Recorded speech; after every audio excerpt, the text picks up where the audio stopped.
Bună ziua! Mă numesc Iisus Hristos. Am 33 de ani. Sunt din Ierusalim. Astăzi vreau să spun povestea mea.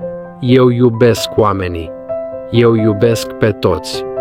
Eu vorbesc cu oamenii. Eu ajut oamenii. Eu dau pâine. Eu dau apă. Eu vindec bolnavi. Oamenii mă ascultă. Dar unii oameni nu mă iubesc. Unii oameni sunt răi. Ei nu vor adevărul. Este Paștele.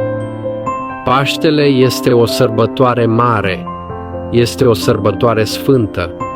Paștele este despre iubire și viață. Înainte de Paște, eu am fost arestat. Soldații m-au luat. Ei m-au dus la cruce. Eu am murit pe cruce. A fost greu. A fost durere. Dar eu am murit pentru oameni, pentru păcatele lor, pentru iubire. După 3 zile, eu am înviat. Eu sunt viu. Eu trăiesc. Este un miracol. Oamenii sunt fericiți. Oamenii spun, Hristos a înviat. Adevărat a înviat. Eu merg la discipoli. Ei mă văd. Ei cred. Eu le spun, nu vă fie frică. Eu sunt aici. Paștele înseamnă lumină.